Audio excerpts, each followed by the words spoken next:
Touchdown Tampa Bay, you're listening to the Pewtercast.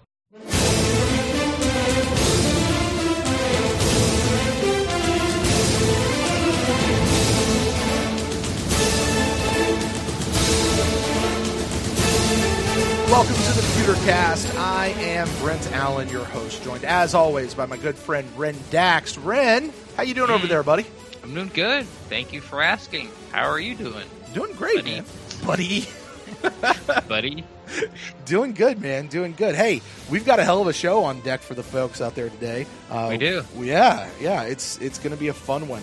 There's this little book that has been out that is written by our esteemed head coach, Bruce Arians. Sort of written by him. Yeah, sort of written by him.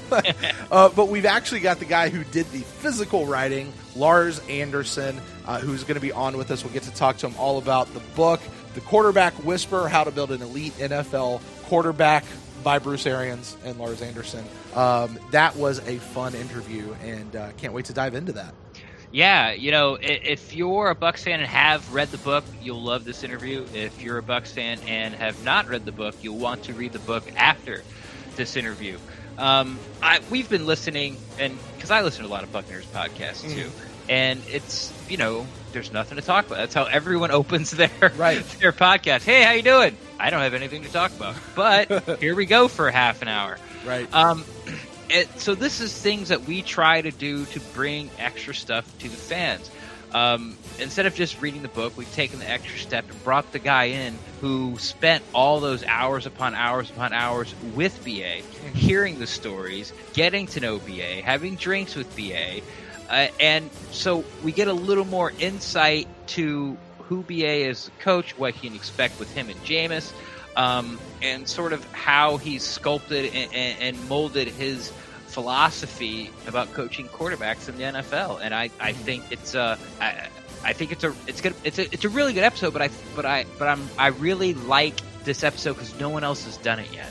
You know? Yeah. It seems like there's you know, like I said, well, I don't have anything to talk about, but kudos to you, Brent, because you did the yeoman's work on this. You know, I didn't get to finish the book entirely by the time Lars came on.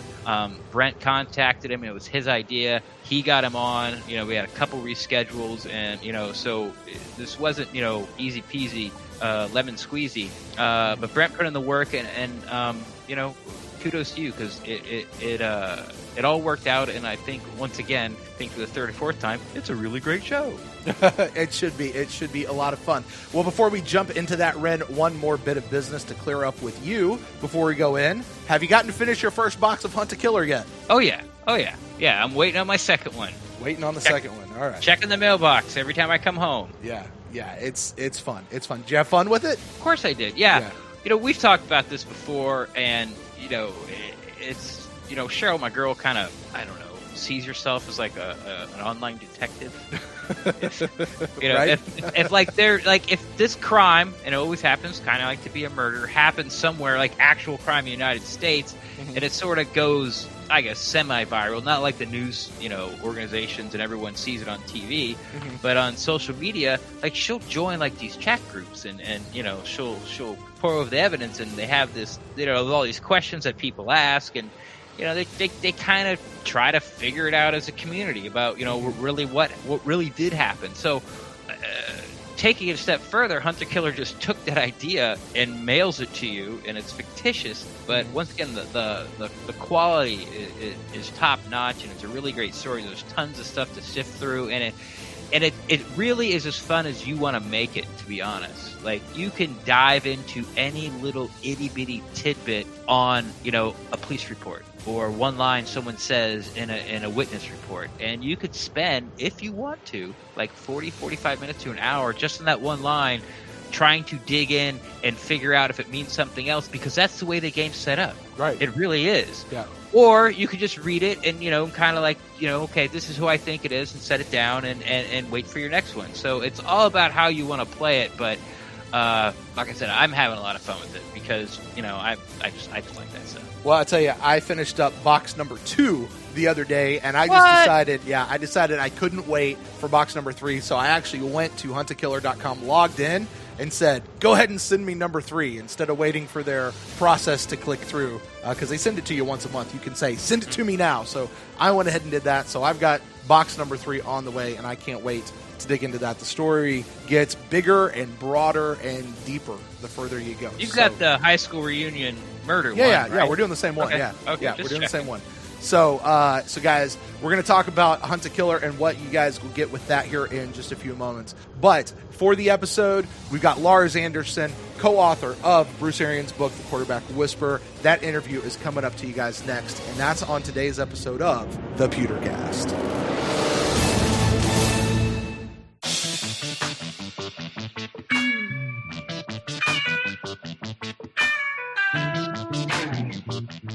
You know, with popular podcasts like Serial and Netflix documentaries like Making a Murderer, it's no surprise that audiences are obsessed with true crime. And if that's you, then you definitely need to check out Hunt a Killer. Hunt a Killer is a murder mystery box that immerses you in an ongoing experience. With every delivery or episode, you will dive deeper and deeper into the case, sifting through piles of documents, evidence, audio recordings, case files, eliminating suspects until you finally crack the case and catch the killer. Now, you might have heard Ren and I discussing this on a previous episode of the Pewtercast, but let me tell you, after playing my first box, I could not wait to get my hands on the second box and try to continue solving this murder. It really is a whole lot of fun. In fact, my wife, who didn't actually want to hunt a killer with me at first, saw the box and everything that was inside and how real this entire thing feels, and she made me start over so that she could catch up. The evidence and clues are things that you actually put your hands on. Video and audio footage you actually see and hear. In our first box, there was a yearbook, there was a koozie, there was a map, evidence bags filled with stuff. I can't even tell you what's there because I don't want to spoil anything for you. I love this game. And that's why I'm so glad that we were able to hook up with huntakiller.com to give you guys a special offer. Right now, just go to huntakiller.com and sign up and use the word Pewtercast for 20% off your first box. Again, make sure to use the code Pewtercast, that's all one word, for a 20% off discount and to show your support for the Pewtercast. See if you have what it takes to solve the murder of Charlie McDonough before I do, which is the newest case in the Hunt a Killer series.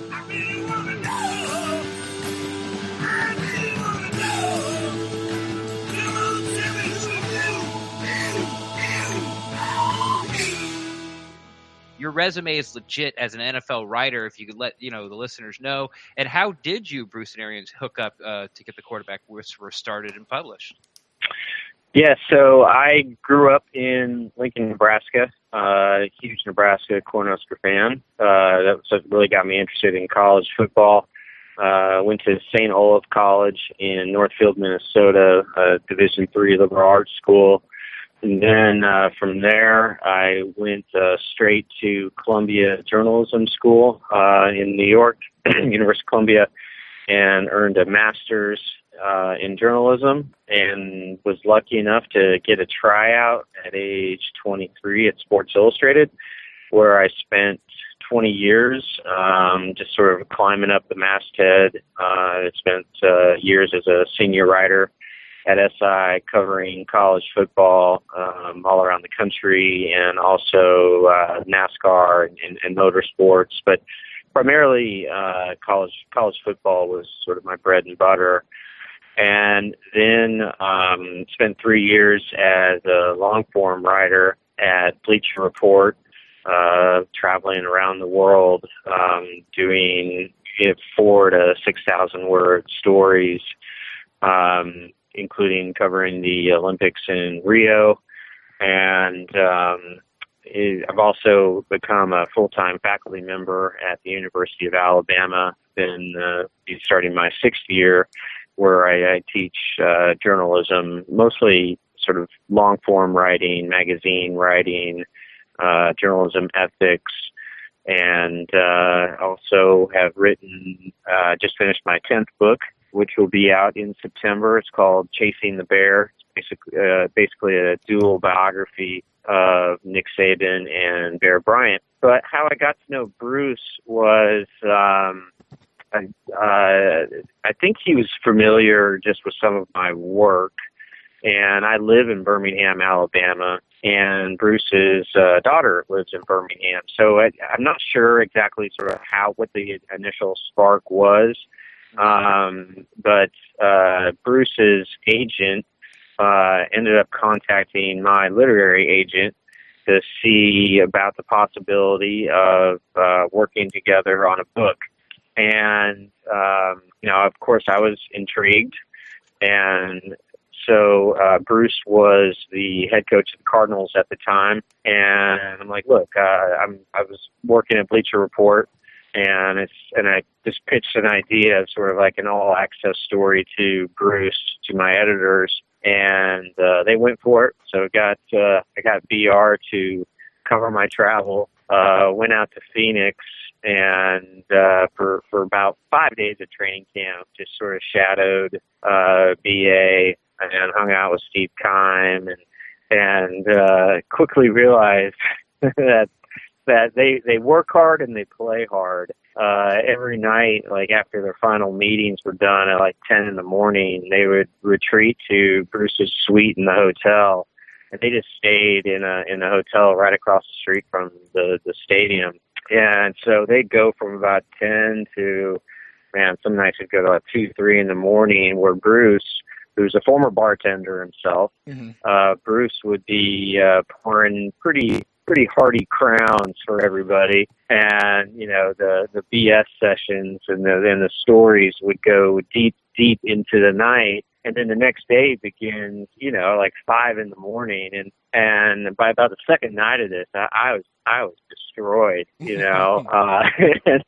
I remember bumping into Keim early one morning, and he's like, dude, you're gonna be man enough? Are you man enough to come up again tonight? It became a test of manhood of whether or not I could keep up with Keim and BA. But it was all in fun, and it was nothing, over the top, but, ended up writing a story, about a 4,000 word story on Bruce that ran on Bleacher Report and got a lot of traffic. Mm-hmm. And then just sort of used that story, and that was the foundation of our relationship, of how we got to know each other. And we just clicked personally. I always try to be very unobtrusive when I'm writing pieces, and sort of the fly on the wall treatment. And I think he appreciated that. And our personalities just sort of clicked. And so I used that story, as well as, I probably talked to him a few more times, and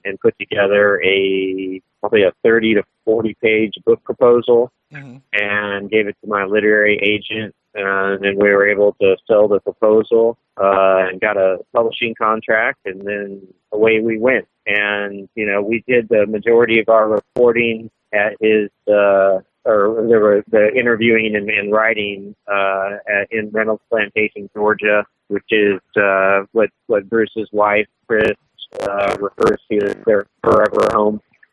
Just like really sitting poolside and talking with one another. And Bruce sometimes get on the grill. We also spent time on the golf course together. So we really just hit it off and had a good time writing the book. So in reading this book, it's called, the full title is the Quarterback Whisperer: How to Build an Elite NFL Quarterback. But really, it reads a lot more like Bruce Arians' autobiography up until whatever that point was you guys wrote the book. And it was probably about 2015, 2016, maybe somewhere around there. Is that pretty much how you guys wrote the book? Was like he's just telling you all these various stories and you're taking notes, and then you went back and somehow put it together in a timeline? Or like how did the function of that work? Because it's written from Bruce's own first person perspective. Yeah. We wanted to write the book in Bruce's voice, and I wanted it to grab the reader. I didn't want this to be a how to coach a quarterback book. I find that extremely dry. And Bruce has led such a rich, interesting, fascinating life that, I had to incorporate the stories. And what I tried to do, and I don't know if I did this to much effectiveness, but you try to incorporate stories from his life that somehow reflect the skill that he possesses that he then applies to his quarterbacks. Like, when he was a bartender after he had graduated from Virginia Tech, one of his best skills, I mean, you think about what's a really good bartender do? He'd listen. And Bruce was able to do that and develop that skill as a bartender. And now he has this unique ability to actively listen to what his quarterbacks are saying. There's a big difference between hearing what somebody says and listening to what somebody says. And Bruce has that ability to listen, to sort of zero in on what this person is really saying. What they may, give Bruce a broad brush statement about something, and specifically referring to his quarterback, but Bruce has a unique ability to sort of wade through the BS of what is framed in those words and again lock in onto what is really going on. And that then fosters a very healthy, a healthy, honest, productive dialogue upon which is built a foundation of trust, and then you go forth together onto the field, because there's a lot of times when Bruce is seeing things on the field that his quarterback isn't. A lot of times the quarterback is seeing things on the field that maybe Bruce, just standing on the sideline, isn't seeing. So they have to trust one another, and it's the development of that trust that is, again, the sort of foundational key to the success he's had with Andrew Luck, with Ben, and with Carson. And every relationship he's had with the different quarterbacks is different, and Bruce recognizes that, and I'm sure he's still working through that with Jameis. Carson would, with Carson, Bruce would say, I want to be, the uncle you want to have a beer with. Right. Well, I guarantee you, he does not have that kind of, and Carson was an older man. Right. Carson was a full-grown man with kids, experience in the league, first overall draft pick like Jameis, very mature, and he didn't need to be a hard ass on Carson. In fact, Carson, when I talk to him, and Carson Palmer is great, really fun guy. Carson always say, man, I hate to be the backup quarterback, because when Bruce wanted to convey a point to Carson, he would not yell at Carson. He would yell at Drew Stanton, the backup, or even the third stringer. But he would yell loud enough that the message would be delivered crystal clear to Carson. So, Bruce always has these different sort of communication methods with his different quarterbacks, and it sort of just depends on the nature of the relationship that he has with that quarterback. Yeah, I know you talk about that it seemed like with each different quarterback he's had, whether it has been the starting quarterback or one of the backup quarterbacks. In fact, I think that was one of my favorite parts of the book as I was reading it, was kind of he was just going through a list of some of the various quarterbacks he'd been with and how his relationship had worked with each one. And I definitely want to get to talking about Bruce and Jameis, because I certainly know that as a Bucs fan, that's my main area of interest. But I wonder, before we move there, are there any stories from the book itself that stick out in your mind, or maybe even one that you guys cut out of the book that didn't make the final edit, that you could share with us? Man, that's a really good question. Yeah, man, there's a lot of them. Just as a kid, we lead the book with him jumping off the roof when he was just a kid because he thought he could fly. Yeah. He wasn't, he was lactose intolerant, and so he drank paint because he thought it looked like milk.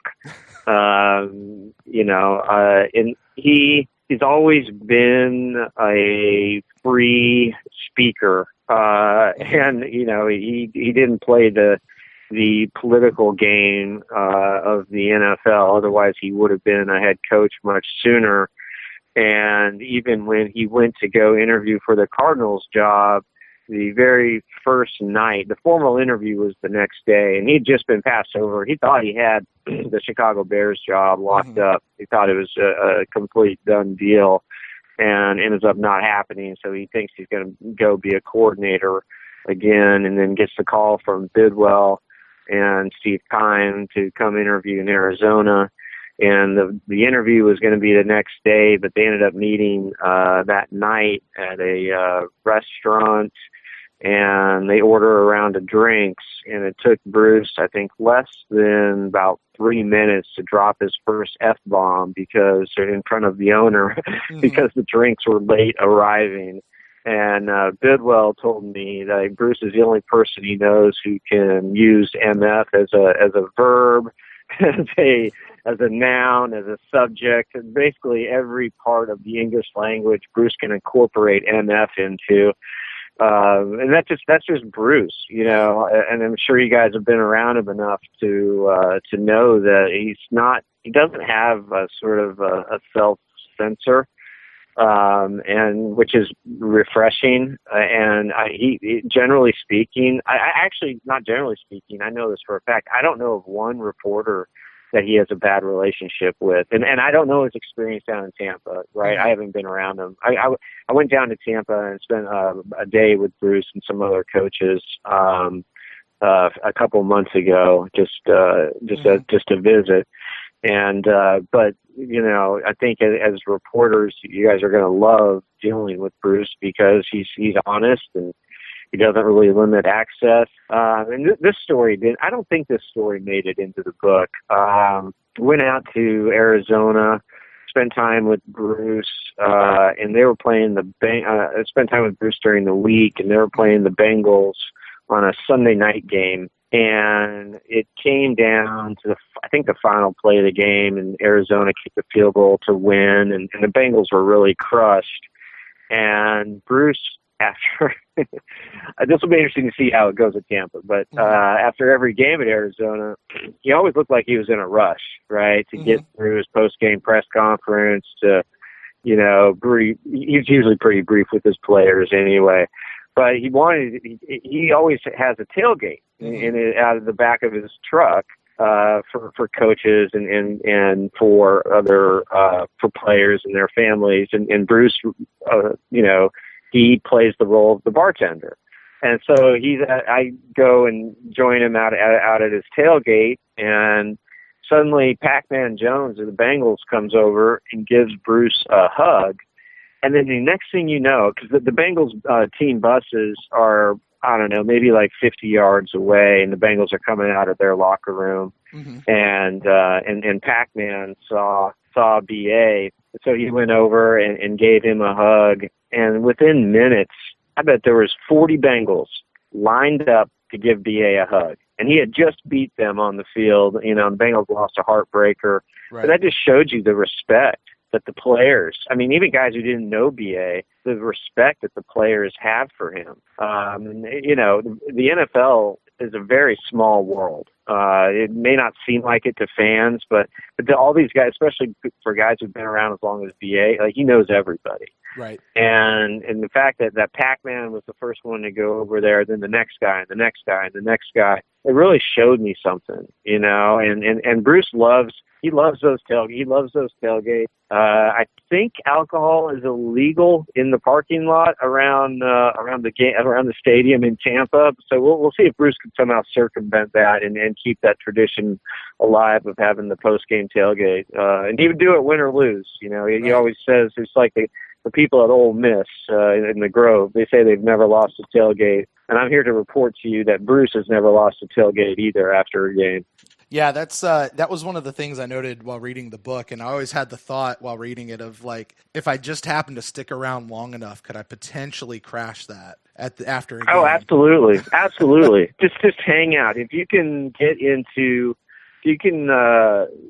somehow get past security, and basically the key to getting past security, and this comes from a long history of being a reporter, is just to act like you belong. And so get past security, get into the player's lot, and flash your credential and just linger around and see if you can get into it. Yeah, we'll definitely try that. I want to circle back to, you were talking about, you know, with Carson Palmer, he was the cool uncle. With some of the other quarterbacks, he talks about being a father-son relationship and the various relationships. You know that Jameis and Bruce go way back. I think it was all the way back to, like, when Jameis was in, like, 8th grade at a football camp that BA was putting on. So first, when you guys were writing the book, like, that would have been really early in Jameis's career. Did you guys have any conversations about Jameis? And second, No, No? we didn't. Bruce didn't want to talk about other quarterbacks he hadn't coached. I tried to push him down that road, and he just thought it was inappropriate for him to comment on quarterbacks that weren't directly sort of in his hands. Okay, so with that, with as an accomplished as a football writer as you are, I'm going to assume you at least know a little bit about Jameis and where he's been. In well, his yeah, career. I live in Birmingham, and Sure. Jameis grew up about 15 miles from my house, Right. and Right. I've interviewed family members of his, and yeah, so I know all about Jameis. So, Winston, yes. so you know this is a huge year for him. Is Bruce going to be the coach that's going to get Jameis over the hump this year, do you think? Well, I'm biased because I've developed a relationship with Bruce, but I think if anybody can do it, it's Bruce, and I think that's why he was hired. The ownership saw that. I think Bruce and I have not talked about Jameis, so I got to preface that I'm just speculating. I think Bruce is going to be hard on Jameis. He's going to demand accountability. And Bruce has this aura about him. It's like you don't want to disappoint him. Right. And I felt that as a writer. I mean, there were certain times when maybe I crossed a boundary. I remember one time I was out in L.A. working on a story, and I thought Bruce was on the West Coast, and it was like 9 o'clock, and he was really on the East Coast, so it was midnight. And he picked up the phone. And when he gets a phone call at midnight, it's usually not a good thing. Right. And man, he destroyed me.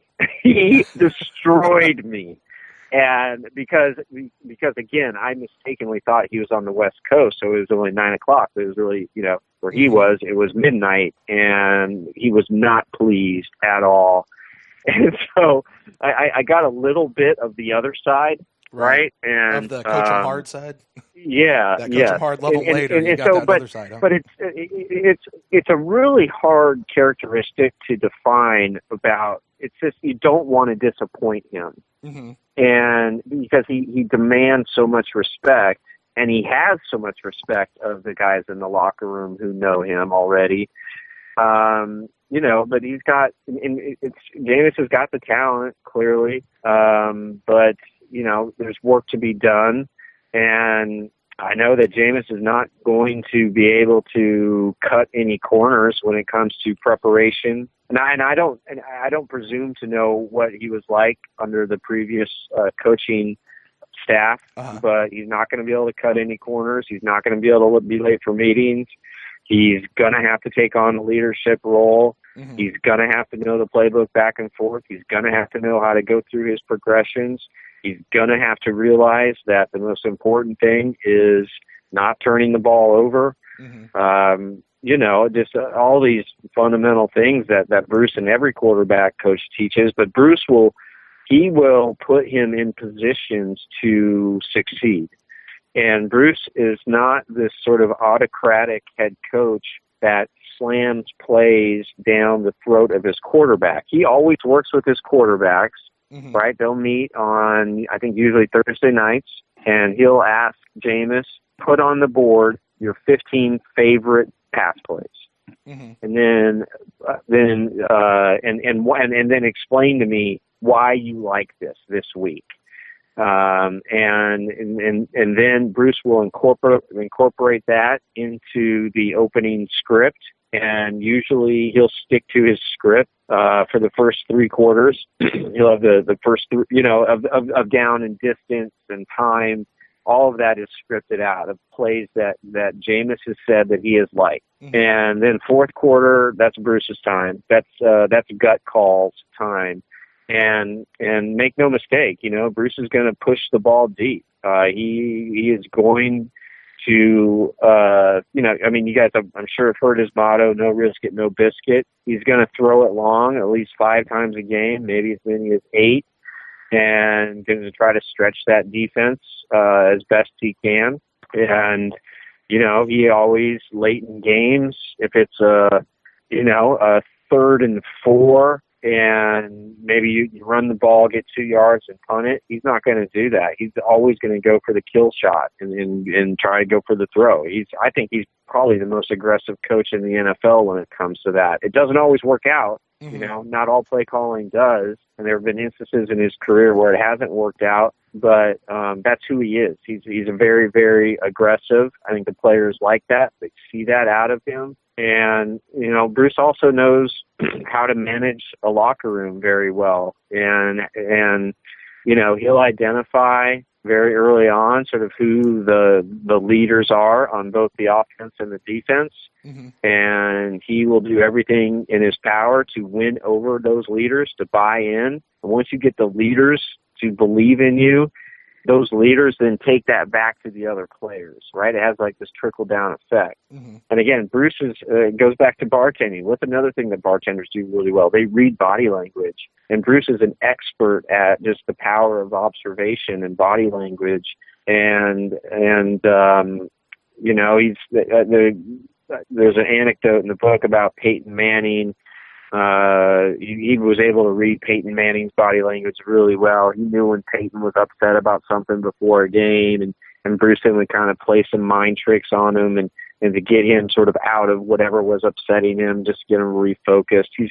He's really good at that. He's good at the psychology part mm-hmm. of the quarterback position. And again, like this is potential. You know, this is a challenge. It's going to be a challenge for Bruce, given that all of Jameis's, you know, his missteps off the field, mm-hmm. the perception that people have of him nationally,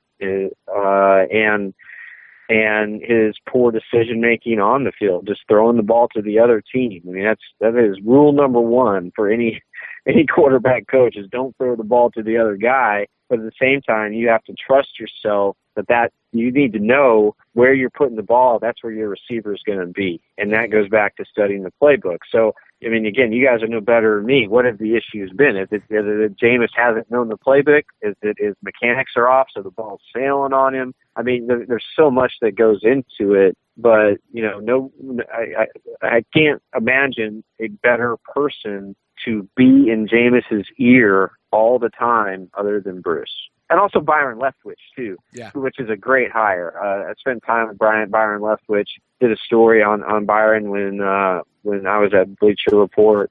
And the fact that he has been in the NFL relatively recently, it's just going to be another set of eyes that will help Jameis. And I think and you look at the composition of the staff that Bruce put together, bringing in Bowles. Bruce is very loyal, and you guys will learn. You probably already have learned that he's immensely loyal. And so he really brought in guys that, many of them have been with him since Temple. Right. Even Lori Locust, Coach Lowe, she was a student at Temple when BA was a head coach there. But he's very familiar with the staff that he's put together. And so, yeah, I mean, I think with Leftwich and with Bruce, their tutoring, mentoring, I think they will be able to get the best out of Jameis. You brought up Bryon Leftwich there for a second, and he's the new offensive coordinator, and it has been said that Byron's going to call plays. And then you discuss in your last answer about BA in the fourth quarter and taking, you know, your shots and your gut calls and the things that you think they've seen and putting it all together. From all the time you spent with BA, you know, sitting around his pool, up late night drinking in the hotel room with him, hanging out, and even getting that feeling, like you said, it's really hard to pin down that you don't want to disappoint the guy. Give me a percentage as how much you think BA is going to be able to actually stay out of it in the fourth quarter and let Bryon Leftwich call the game. Well, I confess, like I don't know the dynamic that exists. I wouldn't be surprised if it's sort of a joint effort of Bruce and Byron working together. But when it's critical time in the fourth quarter, I can't imagine Bruce ceding play call responsibility, just knowing him the way I do. But maybe, I mean, it's quite possible that maybe he's removed himself from that but certainly he will have a big say in the development of the game plan and the play calling. But a lot of that, honestly, it's going to fall on Jameis and what Jameis is comfortable with and why he's comfortable with it.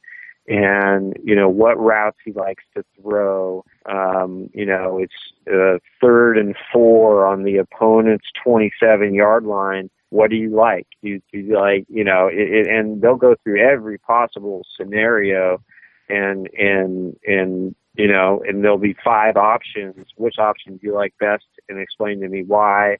Why don't you like this option? I mean, it's a very exhaustive process. But again, I'm not familiar just with the dynamics that exist between Coach Leftwich and Bruce when it comes to play calling. But certainly Bruce will have a very loud voice when it comes to making decisions, especially in the fourth quarter. All right, we got one more. This is a fun one, and I can't guarantee if this will make the recording or not. Mm-hmm. Who do you like better? Excuse me. Who do you like better? You just said you're putting out a book on Nick Saban. You got your pick, Nick Saban or Bruce Arians. Who's your favorite? Man, you are putting me on the spot. Oh yeah, you only work for the university. I do work at Alabama. Bruce and Nick know each other. They have taught together, I believe, at different clinics, and they've talked shop a lot. But just on a personal level, I consider Bruce a friend, and we've spent a lot of time together. And I just think he's one of the most unique individuals I've ever met. I've had several one-on-ones with Coach Saban, and in his office on golf. I played some golf with him. And, if you want to, who would you rather have a cocktail with on the 19th hole? There's no question you want to have a cocktail with BA, because he's so much fun and you never know sort of where the conversation's going to go. He really likes to laugh. Coach Saban, Nick Saban, he also has a funny side to him. He doesn't show that much in public. Certainly he yells more than Bruce, but I've been on the business end of a yelling from Bruce, and from Coach Saban. Neither are pleasant. They actually have a lot of similarities now that you've forced me to talk about it. But, I think, if it came down to, again, who to have a cocktail with on the 19th hole, I'd go with BA. Fantastic. Well, Lars, thank you so much for your time talking to us about our new head coach here in Tampa, Bruce Arians. And, the book is really great. It really is a wonderful read. You did a great job capturing Bruce's voice. I read it via audiobook, and the guy that does your audiobook conveyed a lot of those same cadences that Bruce has. It was really eerie kind of listening to it. Why don't you tell people where, if they want to get in touch with you or at least follow your work a little bit more, where they can do that? Yeah, you can follow me on Twitter. It's at Lars Anderson 71. That's at Lars Anderson 71. And my latest book, Chasing the Bear, How Bear Bryant and Nick Saban Made Alabama the Most Dominant College Football Program in America. That is already available at Amazon, BarnesandNoble.com. The pub date is September 3rd. Be doing signings around the country, I believe, and it should be available in all bookstores. So I really appreciate you guys giving me time, and it's been fun reminiscing about Bruce. And I think Buck fans should be really optimistic that he can get Jameis right. We all know that the physical talent is there.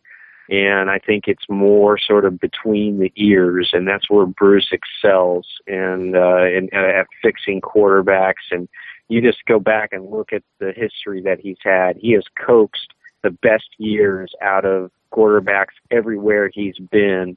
And if I was a betting man, I would say that Jameis would be on the threshold of a career year this year simply because of the presence of Bruce.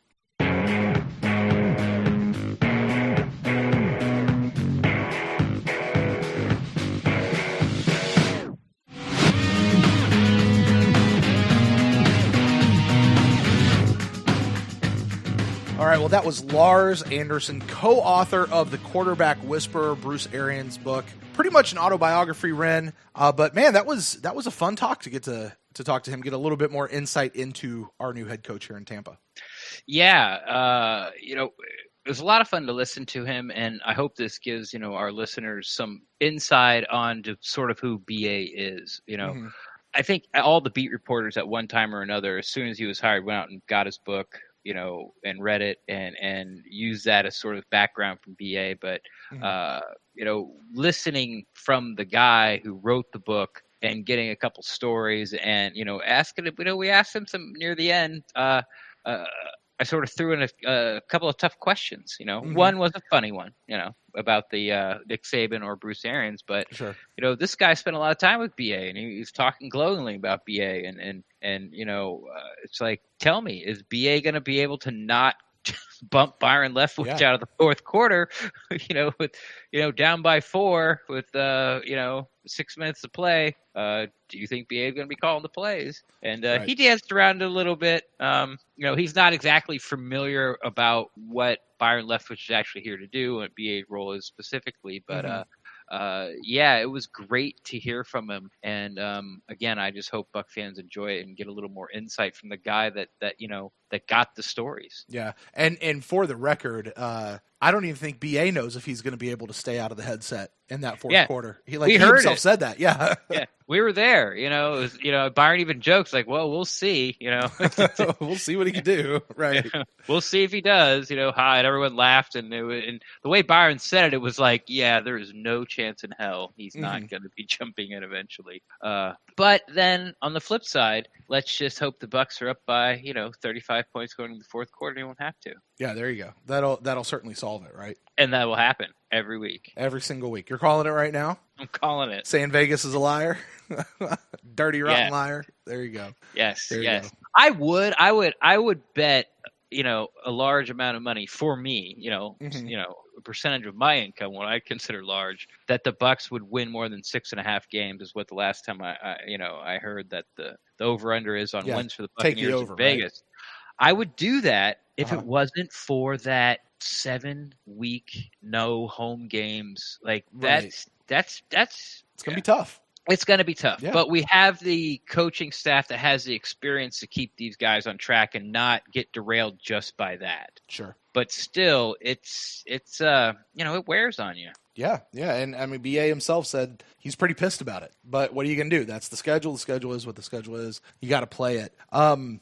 But yeah, man, was there anything else about that interview there with Lars, or about the book? I know, Ren, you are still in process of reading the book. I've gotten to read the entire thing. I know for me on my side, the Bruce Arians of the book, it seems like we have a different Bruce Arians. Or like an evolved Bruce Arians. Like it's not exactly going to be the same guy that we saw in Arizona or Indianapolis or Pittsburgh. Like this is kind of a new thing for Bruce. So and that was sort of a little bit of the antithesis of my question. Yeah. About the fourth quarter, because I believe, and I think a lot of people believe that and it might even been a deal that he made with his wife. Who Lars mentioned, Chris, is like, I will give up more control on Sundays because of health reasons. Right. He doesn't want his health to deteriorate anymore. So he got people in that he trusts and he knows. And like I said, we'll see. Right. We'll see if that comes true. But I think that's the overall plan. And like Lars said, he's going to be obviously heavily involved in the offensive game plan. Right. He's going to be heavily involved in coaching Jameis. He's not going to be in the room, but they're going to have their one-on-ones. And like Lars said, I'm sure there will be those, hey, Jameis, throw up these 15 plays that you feel comfortable with. So it is a different BA. And I know Buck fans, of course, are hoping that the results are the same, because as a head coach, he's never had a losing season. Is that true? Mm-hmm. Wow. I don't think I knew that. I'm pretty sure. I have to fact check that. Send your emails to Ren at thepewtercast@gmail.com. Yes. There's just a lot. I'm really interested to find out or to see where the Bruce Arians story goes from here. Because as I kind of said, like this book is more Bruce Arians' autobiography rather than here's a how-to manual for how to coach an NFL quarterback. Like that's really how the book is set up. Even though the title of the book is How to Build an Elite NFL quarterback, you know? And Step one, become a bartender after you graduate college. while you're in college. Well, wait, did he do? Yeah, I don't remember exactly how the timeline of his life worked, but like this is a new chapter in the Bruce Arians story, his time here in Tampa. And one of the cool things for people who haven't read the book yet, which if you haven't, I would highly recommend reading it. I know when a lot of people, when Bruce Arians was hired, a lot of people went over to Amazon, watched the All or Nothing series that featured Bruce Arians to get to know our head coach. This is like that next step. You know, don't just let the beat reporters do it. Don't just let us do it for you. Like, go read the book. Like, it's actually very, very fascinating. Although I can't remember in any history of anything, Ren, when we wanted to get to know the head coach better. You know, like anytime we've hired a new coach, like, let's go get to know our head coach and see what he's like, rather than we've done here with Bruce Arians. Well, have we had a head coach that was on, Amazon series and had a book out? Mike Smith had a book, but I don't know. Yeah, he wasn't a head coach either. But no, that's a fair point. But even still, like, as he's talking about the different stops that he's had along his coaching career, this is a new stop and this is a new thing. Like, I would personally be interested, and probably mostly just because of being a Bucs fan, of what, like, when Bruce Arians is done with his stop here in Tampa, what his reflections are, and kind of, because they talk a lot about sort of the inside stories that you would never hear while it's going on, you know? Right. So this isn't a question or anything. This is more just a comment. Like, I'm interested to see what happens when everything is all said and done. You know, if we ever get that, it wouldn't be an additional chapter, I don't think, but, you know, maybe a sequel to the book, or at least get to hear about it somehow. Maybe just an article or something. Hearing Bruce reflect on his time here in Tampa. Well, if the Bucs are successful, maybe you'll get it. Maybe. If they're not, you will not. That's that is probably fair. So, all right, Ren. Well, that is going to be our Lars Anderson episode here with the Quarterback Whisperer, Bruce Arians book. You guys pick that up wherever. Once again, I'd highly, highly, highly recommend you guys go read it. It was just real fascinating. Like I said, good look at Bruce Arians. Well, Ren, with that, why don't we go ahead and get out of here? That'll be our episode for this week as we kind of continue this roll during this long dead night of football where nothing is happening. But we'll be back. We'll be back short, in the not too far future. We've still got a plan for these next couple weeks as we head towards training camp. Ren, now here I'm thinking about something. I believe you have made a decision about what you'd like to do with Ren's training camp journal, diary, whatever we're calling it. Do you want to talk about that at all? I haven't made like a decision about it. I have added a wrinkle to it. Okay. So I'm going to be out probably, at least I have tickets for all the the Buccaneers training camp practice that are open to fans. We have been promised that we will get a handful of other days where it can be credentialed media. But when I'm there, especially on the just mingling with the ham and eggers, such as we are ourselves, I want to run in. If people are there to listen to the pod, I want to meet up and get some audio. Basically run down some questions. What you expect about the Buccaneers, what you excited about, and we'll talk all things Bucs and things that you want to talk about. We'll grab the audio and we'll throw it up on the Ren's part as part of the Ren's training camp journal. I have some other things I'm thinking about. They're a little more high tech than sort of what I've done before, which isn't really saying a lot. But that stuff is still in the works. Nothing's final. I have lots of pieces, but nothing I've brought in yet to be able to make the final decision on that. But as the new wrinkle, what I have decided that is set in stone right now is teaming up with Buccaneers fans out there that are there days that I am, and I've got the equipment and it'll sound good, and we'll do some audio and we'll talk Buccaneers. Well, welcome to the Pewtercast, a Tampa Bay Buccaneers fan podcast. Well, Ren, with that, looking forward to what that's going to look like. But for now, let's go ahead and get out of here. Why don't you tell the folks where they can find you on the internet? Best place to find me is on Twitter at Rendax, REN_DAXT. I'm always down to talk Buccaneers football, but if you have a question or a comment you don't want put on blast, you can always slide in my DMs, and we'll talk Buccaneers football there as well too. And if you'd like to get a hold of me, you can find me at Brent Allen Live on Twitter and on Instagram. And the show is at the Pewtercast on Twitter and on Facebook. And if you'd like to leave us a message, you can do that by emailing us to thepewtercast@gmail.com. Well, guys, like we said, there's lots going on during the offseason, so you want to make sure to stay right here with us. Subscribe, leave us a review, a rating on iTunes or on any other podcasting platform, which you can do that. We'd love to do that. Don't forget your 20% off discount of your first box for Hunt a Killer.